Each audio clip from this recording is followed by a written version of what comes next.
Hello નમસ્કાર વિદ્યાર્થી મિત્રો, આજે આપણે વાત કરવાના છે ધોરણ 10 વિષય છે સામાજિક વિજ્ઞાન અને એની અંદર પહેલો પાઠ છે ભારતનો વારસો. તો ભાગ 2 ની અંદર આજે આપણે વાત કરવાના છીએ ગુજરાતનો સાંસ્કૃતિક વારસો અને તમામે તમામ મુદ્દાઓની સરળ સમજૂતી આપણે મેળવવાના છે. તો વાત કરીએ ગુજરાતનો સાંસ્કૃતિક વારસો. તો સાંસ્કૃતિક, પૌરાણિક અને પુરાતત્વીય મહત્વ ધરાવતા સ્થળોમાં એટલે કે ભાઈ સંસ્કૃતિની રીતે, પુરાણોની રીતે અને પુરાતત્વનું મહત્વ ધરાવતા સ્થળોની અંદર એક તો ધોળકા તાલુકાની અંદર આવેલું લોથલ, લીંબડી તાલુકાની અંદર આવેલું રંગપુર જે સુરેન્દ્રનગર જિલ્લાની અંદર આવેલું છે અને કચ્છ જિલ્લાની અંદર આવેલું ધોળાવીરા, ત્યારબાદ રાજકોટ જિલ્લાની અંદર આવેલું રોજડી અથવા શ્રીનાથગઢ વગેરે મુખ્ય છે.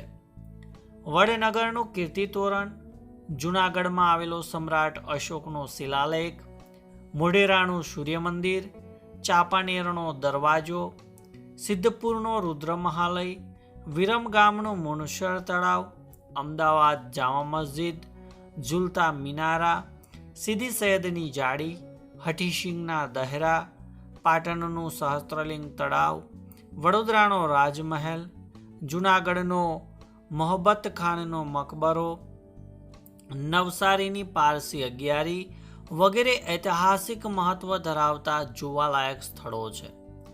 ધાર્મિક મહત્વ ધરાવતા સ્થાનોમાં એક તો દ્વારકાનું દ્વારકાધીશ મંદિર અને જગદગુરુ શંકરાચાર્યના શારદાપીઠ, 12 જ્યોતિર્લિંગો પૈકીનું સોમનાથ મંદિર, ઉત્તર ગુજરાતમાં અંબાજી જે બનાસકાંઠા જિલ્લાની અંદર આવેલું છે, મહેસાણા જિલ્લાની અંદર આવેલું બહુચરાજી, પાવાગઢ પંચમહાલ જિલ્લાની અંદર આવેલું મહાકાળી માતાનું મંદિર, ઉનાવા મહેસાણા જિલ્લાની અંદર આવેલું મીરાદાતાર, ભાવનગર જિલ્લાની અંદર આવેલું જૈન તીર્થ પાલિતાણા, ખેડા જિલ્લાની અંદર આવેલું રણછોડરાયજી મંદિર ડાકોર અને અરવલ્લી જિલ્લાની અંદર આવેલું શામળાજી વગેરે તીર્થ સ્થાનો ગણાવી શકાય છે.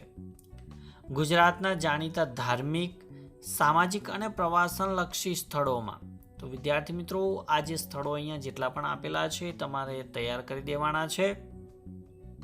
અહીંયા ગુજરાતની અંદર જે ધાર્મિક દ્રષ્ટિએ, સામાજિક દ્રષ્ટિએ અને પ્રવાસ લક્ષી જે સ્થળો છે એની અંદર સાબરકાંઠા જિલ્લાની અંદર આવેલો પોળો વિજયનગર, અમદાવાદની અંદર પતંગોત્સવ અને કાંકરિયા કાર્નિવાલ, વડનગરની અંદર તાણારીરી મહોત્સવની ઉજવણી થાય, મોઢેરાની અંદર ઉત્તરાર્ધ નૃત્ય મહોત્સવનું આયોજન કરવામાં આવે અને કચ્છની અંદર રણોત્સવ વગેરેનો સમાવેશ કરવામાં આવે છે. ત્યારબાદ જૈન અને બૌદ્ધ પ્રવાસન સ્થળો કયા કયા છે તો આપણને તમારે યાદ રાખવાના છે કે ગુજરાતમાં જૈન અને બૌદ્ધ ધર્મનો પ્રચાર અને પ્રસાર કરવા માટે થયેલો છે અને એનો પ્રચાર પ્રસાર કરવા માટે ગુજરાતમાં વડનગર, તારંગા, ખંભાલીડા, જૂનાગઢ, શામળાજી, કોટેશ્વર, તળાજા, ઢાંક, ઝઘડિયા વગેરે સ્થળોએ બૌદ્ધ અને જૈન ધર્મની ગુફાઓ જોવા મળે છે.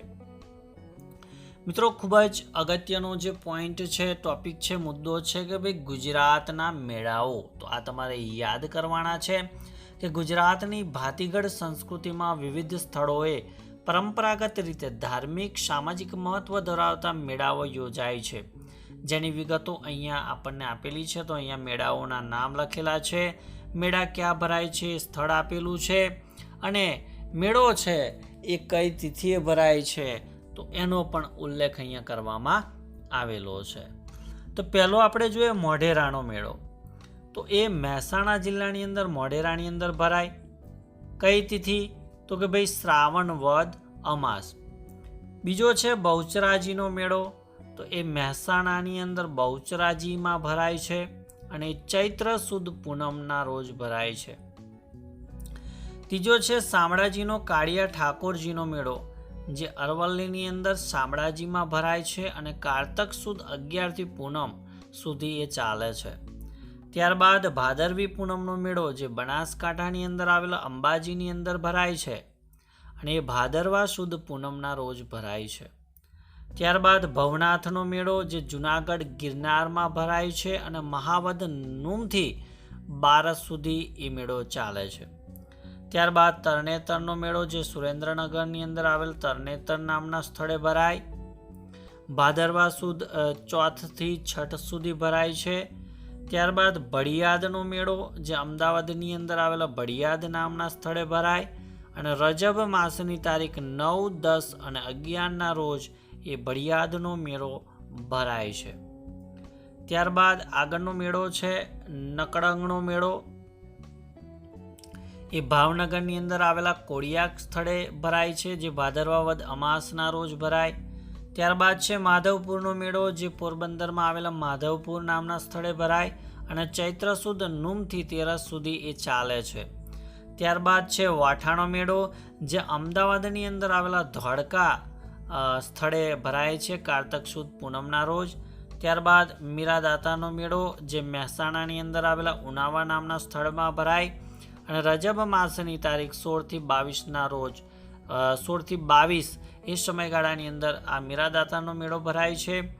ત્યારબાદ ડાંગ દરબારનો મેળો જે ડાંગની અંદર આવેલા આહવા નામના સ્થળે ભરાય ફાગણ સુદ પૂનમના રોજ. ગોળ ગધેડાનો મેળો છે એ દાહોદની અંદર આવેલા ગરબાડા નામના સ્થળે ભરાય છે જે હોળી પછીના 5મા કે 7મા દિવસે ભરાય છે. કાર્તિકી પૂર્ણિમાનો મેળો તો કે ભાઈ ગીરની અંદર સોમનાથ કારતક સુદ પૂનમના રોજ ભરાય અને ભાંગુરિયાનો મેળો જે છોટાઉદેપુરમાં આવેલા કવાંટમાં ભરાય છે જે હોળીથી રંગ પાંચમ સુધી એ ચાલે છે. હવે આપણે વાત કરીએ કે ભારત ભૂમિ અને તેના લોકો. તો આદિમાનવ પૂર્વ દક્ષિણ આફ્રિકામાં ઉત્પન્ન થયો. જે ભાઈ આદિમાનવ છે એ પૂર્વ દક્ષિણ આફ્રિકાની અંદર પેદા થયો છે, ઉત્પન્ન થયો અને ભારતના ભાતીગળ વારસા અને સમૃદ્ધિના આકર્ષણના કારણે અનેક વિદેશી પ્રજાઓ ભારત તરફ આકર્ષાય. અહીં અનેક જાતિઓ આવી. પરિણામે ભારતમાં લગભગ બધી જ જાતિના તત્વો મળી આવે છે. ભારતમાં દ્રવિડ પ્રજાની ગણના પ્રાચીનતમ પ્રજા તરીકે થતી હતી. આ પણ તમારે યાદ રાખવા જેવું છે કે ભાઈ ભારતની પ્રાચીનતમ પ્રજા કઈ તો એ આવશે દ્રવિડ પ્રજા. પરંતુ નુવાંશ શાસ્ત્રીઓ અને ભાષાશાસ્ત્રની અદ્યતન શોધખોળોથી એવું જાણવા મળ્યું કે દ્રવિડો અને બીજી 6 જેટલી ભિન્ન ભિન્ન પ્રજાઓ પણ અહીં રહેતી હતી. બરાબર, દ્રવિડ તો પ્રાચીનતમ પ્રજા ખરી પણ સાથે સાથે બીજી 6 પ્રજા પણ એ સમયે ત્યાં રહેતી હતી. તો વિદ્યાર્થી મિત્રો, બોર્ડની પરીક્ષાની અંદર આમાંથી 1-2 પોઈન્ટ પૂછાય છે એટલે આ તો તમારે તૈયાર જ કરી દેવાના છે. પ્રજાઓ વિશે પૂછાય. પહેલું છે કે ભાઈ નેગ્રીટો, જેને હબસી પ્રજા તરીકે પણ ઓળખવામાં આવે છે. તો નેગ્રીટો અથવા નિગ્રો જાતિ, જેને હબસીઓ પણ કહેવામાં આવે છે, એ ભારતના સૌથી પ્રાચીન નિવાસીઓ છે. એટલે ભારતની અંદર સૌથી જૂનામાં જૂના નિવાસીઓ કહેવાય તો એ આવશે નેગ્રીટો. કેટલાક ઇતિહાસકારોનું માનવું છે કે નેગ્રીટો અથવા નિગ્રો એટલે કે હબસીઓ આફ્રિકામાંથી બલુચિસ્તાનના રસ્તે થઈ ભારતમાં આવેલા. તેઓ વર્ણે શ્યામ, 4 થી 5 ફૂટ ઊંચા અને માથે વાંકડિયા વાળ ધરાવતા હતા. આ બધા નેગ્રીટોના લક્ષણો છે. ત્યારબાદ ઓસ્ટ્રેલોઇડ, જેને નિષાદ પ્રજા પણ કહેવામાં આવે છે, તો આ પ્રજા અગ્નિ એશિયામાંથી આવેલી હતી. તો આ પણ તમારે તૈયાર કરવાનું. તેઓનો રંગ તો કે શ્યામ, લાંબુ પહોળું માથું, ટૂંકું કદ, ચપટું નાક તેમની શારીરિક વિશેષતા હતી. ભારતમાં આવેલા આર્યો તેને નિષાદ કહેતા. ભીલી પ્રજા માટે નિષાદ શબ્દ પ્રયોજવામાં આવતો હતો. ભારતની કોલ અને મુંડા જાતિ, અસમની ખાસી પ્રજા, નિકોબાર અને બ્રહ્મદેશ જે હાલનું મ્યાનમાર કહેવામાં આવે એની જાતિઓમાં આ પ્રજાના લક્ષણો વિશે જોવા મળે છે. ભારતની સંસ્કૃતિ અને સભ્યતાના વિકાસમાં આ પ્રજાનો ફાળો ઘણો છે. તેઓ માટીના વાસણો બનાવવા, ખેતી કરવી, સુતરાઉ કાપડનું વણાટકામ કરવું વગેરે જેવા કેટલાક કૌશલ્યો માટે જાણીતા હતા. તેઓ પોતાની ધાર્મિક માન્યતાઓ ધરાવતા હતા. ત્યારબાદ છે દ્રવિડ લોકો. તો દ્રવિડોને મોહેન્જો-દડોની સિંધુ સંસ્કૃતિના સર્જકો અને પાષાણ યુગની સંસ્કૃતિના સીધા વારસદાર તરીકે ઓળખવામાં આવે છે. આ પણ યાદ રાખજો કે ભાઈ મોહેન્જો-દડોની જે સિંધુ સંસ્કૃતિ છે તો સિંધુ સંસ્કૃતિના જે સર્જક તો એ દ્રવિડ લોકો છે. અને પાષાણ યુગની સંસ્કૃતિના સીધા વારસદાર તો પણ દ્રવિડી લોકો છે કે ઉત્તરમાંથી આવેલી વિવિધ પ્રજાની ભાષા અને સાંસ્કૃતિક લક્ષણો ટકી રહ્યા. સમયાંતરે આ લોકો દ્રવિડ કહેવાયા. દ્રવિડોએ માતા રૂપે દેવી પાર્વતી અને પિતૃ રૂપે પરમાત્માનો એટલે કે શિવની પૂજાની સમજ આપી. દીપ, ધૂપ અને આરતીથી પૂજા કરવાની પરંપરા દ્રવિડોએ આપી હોવાનું મનાય છે. આ ઉપરાંત પ્રકૃતિ પૂજા, પશુ પૂજા વગેરે દ્રવિડોની ભેટ છે. દ્રવિડોના મૂળ દેવો આર્યોએ સ્વીકારી લીધા અને તેમને સંસ્કૃતિના દેવો તરીકે પુનઃસ્થાપ્યા. સમય જતાં ઉત્તરના પ્રચંડ પ્રભાવ હેઠળ દ્રવિડોના આર્ય સંસ્કૃતિ ઊંડે સુધી વ્યાપી ગઈ અને આંતરજ્ઞાતીય લગ્ન સંબંધો પણ પ્રસર્યા. ત્યારબાદ દ્રવિડોમાં માતૃમૂલક કુટુંબ પ્રથા પ્રચલિત હતી, એટલે કે ભાઈ સ્ત્રી કુટુંબના વડા હતા. તેઓએ અવકાશી ગ્રહોના ક્ષેત્રમાં અને વિવિધ કલાઓ જેવી કે કાંતવું, વણવું, રંગવું, હોડી તરાપા જેવા ક્ષેત્રોમાં તેમનું વિશેષ પ્રદાન જોવા મળે છે. આર્યોના પ્રભુત્વ બાદ તેઓ દક્ષિણ ભારત તરફ ખસતા ગયા અને ત્યાં સ્થિર થયા. આજે દક્ષિણ ભારતમાં દ્રવિડ કુળની તમિલ, તેલુગુ, કન્નડ અને મલયાલમ જેવી ભાષાઓ બોલતા લોકો વસે છે. તો આ પણ યાદ રાખવાનું છે કે ભાઈ દ્રવિડ કુળની ભાષા કઈ છે. તો દ્રવિડ કુળની ભાષાની અંદર એક તો તમિલ ભાષા, તેલુગુ, કન્નડ અને મલયાલમ આવશે. પ્રારંભિક તમિલ સાહિત્ય ઉર્મિની અભિવ્યક્તિથી ભરેલું છે. અન્ય પ્રજાઓની વાત કરીએ તો મોગલોઇડ, અલ્પાઇન, ડિનારિક અને ઓર્મેનોઇડ પ્રજા પણ હતી. તેની અંદર પહેલું મોગલોઇડ જોઈએ તો આ પ્રજા ઉત્તર પશ્ચિમ ચીનમાંથી તિબેટમાંથી ભારતમાં આવી. તેમણે ઉત્તર આસામ, સિક્કિમ, ભૂતાન, પૂર્વ બંગાળ વગેરેમાં વસવાટ કર્યો અને સમય જતાં તેમનું ભારતીયકરણ થયું, એટલે કે ભાઈ ભારતીય બની જાય છે. આ પ્રજાનો વર્ણ પીળો, ચહેરો ચપટો, ઉપસેલા ગાલ અને બદામ આકારની આંખો જેવા શારીરિક લક્ષણો ધરાવતી હતી. ત્યારબાદ મોગલોઇડ લોકો પીળા વર્ણના હતા. તેઓ કિરાત તરીકે ઓળખાતા. જો ભાઈ આ પણ પ્રશ્ન પૂછાય કે કઈ પ્રજા, કયા લોકો કિરાત તરીકે ઓળખાતા, તો એ આવશે મોગલોઇડ. ત્યારબાદ છે અલ્પાઇન, ડિનારિક અને ઓર્મેનોઇડ. તો આ પ્રજાઓ કે જે મધ્ય એશિયામાંથી આવેલી પ્રજાઓ છે. આ ત્રણ જાતિઓ એક સમાન ભૌતિક ગુણો ધરાવે છે. આ પ્રજાના અંશો ખાસ કરીને મહારાષ્ટ્ર, બંગાળ, ઓડિશા, ગુજરાત અને સૌરાષ્ટ્રમાં વધુ પ્રમાણમાં જોવા મળે છે. ત્યારબાદ વાત કરીએ આર્યોની, તો ભારતની આર્ય સભ્યતાના નિર્માતાઓ આર્ય, જેને નોર્ડિક તરીકે પણ ઓળખવામાં આવે છે. પ્રાચીન કાળમાં જે હિન્દુઓ છે એ હિન્દુઓને આર્ય કહેવામાં આવતા હતા. તેઓની મુખ્ય વસ્તી જે પ્રદેશમાં હતી તે પ્રદેશને આર્યવર્ત નામ અપાયું હતું. પ્રાચીન સમયમાં પ્રથમ આર્ય વસ્તી વાયવ્ય ભારતમાં હતી અને ત્યાં 7 મોટી નદીઓ વહેતી હોવાના કારણે તેને સપ્તસિંધુ નામ પણ આપવામાં આવ્યું હતું. ઉત્તર વૈદિક કાળમાં આર્યવ્રતનો પૂર્વમાં મિથિલા એટલે કે બિહાર સુધી અને દક્ષિણમાં વિંધ્યાચળ સુધી વિસ્તાર થયો. અન્ય સમકાલીન પ્રજાઓ કરતાં તેઓ વધુ વિકસિત હતા. આર્ય ભરત રાજા કે ભરત કુળના નામ પરથી આ વિશાળ પ્રદેશ ભરતભૂમિ, ભરતખંડ, ભારતવર્ષ કે ભારત જેવા નામોથી ઓળખાવા લાગ્યો. તો વિદ્યાર્થી મિત્રો અહીંયા ખાસ ધ્યાન આપવાનું છે કે ભાઈ જે ભરત રાજા હતા અથવા તો એમનું જે ભરત કુળ છે એના નામ ઉપરથી જ આપણી આ ધરતી છે, ભૂમિ છે, અને ભરતભૂમિ, ભરતખંડ, ભારતવર્ષ કે ભારત જેવા નામોથી ઓળખવામાં આવે છે. આર્યો પ્રકૃતિ પ્રેમી હતા. તેઓ વૃક્ષો, પહાડો, સૂર્ય, વાયુ, નદીઓ, વરસાદ વગેરેની પૂજા આરાધના કરતા હતા. તેમણે આ દરેકની સ્તુતિઓ એટલે કે ઋચાઓની રચના કરી અને સમય જતાં વેદ પઠન પ્રચલિત બન્યું. સમયાંતરે તેમાંથી ધાર્મિક વિધિઓ શરૂ થઈ અને તે પછી યજ્ઞાદિ ક્રિયાઓ ભારતમાં શરૂ થઈ. તો આ યજ્ઞ જેવી ક્રિયાઓની શરૂઆત કોને કરી, તો એ આવશે આર્ય. ભારતમાં આવેલી વિવિધ પ્રજાઓની સંસ્કૃતિઓના વિશિષ્ટ તત્વો અપનાવી લઈને એક સમન્વયી સંસ્કૃતિનું સર્જન થયું અને સમયાંતરે ભારતમાં આવીને વસેલી આ બધી જાતિઓ વચ્ચે લગ્ન સંબંધો દ્વારા પ્રજાઓનું સંમિશ્રણ થતું ગયું. બધાની એક વિશિષ્ટ રહેણીકરણી, અનેક ભાષાઓ, વિચારો, ધાર્મિક માન્યતાઓનો પણ સમન્વય થતો ગયો. આમ પ્રારંભ કાળથી જ આપણા દેશમાં એક સમન્વયકારી સંસ્કૃતિનું નિર્માણ થતું રહ્યું છે, જેને ભારતને ભવ્ય અને સમૃદ્ધ વારસો આપ્યો.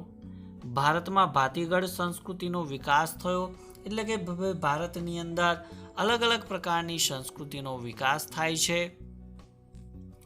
આ પ્રજાઓ પરસ્પર એટલી ભળી ગઈ કે તેમનું કોઈ સ્વતંત્ર અસ્તિત્વ જ ન રહ્યું, અર્થાત તેમનું ભારતીયકરણ થયું. આ રીતે પ્રાચીન ભારતમાં આવેલી વિવિધ પ્રજાઓના સંમિશ્રણથી ભારતનો સાંસ્કૃતિક વારસો વિવિધતાપૂર્ણ, ભાતીગળ અને સમૃદ્ધ બન્યો. ત્યારબાદ છે ભાઈ વારસાનું જતન અને સંરક્ષણ. તો આપણને જે આ અમૂલ્ય વારસો મળ્યો છે એનું આપણે જતન કેવી રીતે કરીશું, એનું રક્ષણ કેવી રીતે કરીશું? તો જોઈએ કે ભાઈ ભારતના વારસાની દરેક બાબતોએ ભારતને રળિયામણું બનાવ્યું છે. નયન રમ્ય એટલે ભાઈ આંખને ગમી જાય તેવું અને આકર્ષક બનાવ્યું છે, અને ભારતને ગૌરવ અપાવ્યું છે. આ ભવ્ય વારસાને સાચવીને વિશ્વમાં પ્રતિષ્ઠિત ગૌરવભર્યું અગ્રીમ સ્થાન પ્રાપ્ત કર્યું છે આપણા દેશે.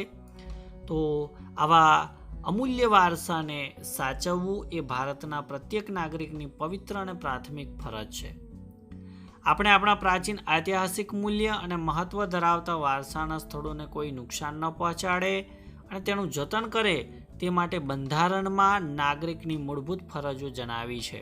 એ મુજબ આપણા ભારતીય બંધારણમાં અનુચ્છેદ 51 ભારતના નાગરિકની જે મૂળભૂત ફરજો દર્શાવી છે તેમાં પણ 6, જ અને ટ અર્થાત 6, 7 અને 9 દર્શાવ્યા મુજબ કે આપણી સમન્વિત સંસ્કૃતિના સમૃદ્ધ વારસાનું મૂલ્ય સમજી તેની જાળવણી કરવાની ફરજ. જંગલો, તળાવો, નદીઓ અને વન્ય પશુ પંખીઓ સહિત કુદરતી પર્યાવરણનું જતન કરવાની અને તેની સુધારણા કરવાની અને સર્વે જીવો પ્રત્યે અનુકંપા રાખવાની ફરજ. જાહેર મિલકતોનું રક્ષણ કરવાની અને હિંસાનો ત્યાગ કરવાની ફરજોનો પણ એની અંદર સમાવેશ કરવામાં આવે છે.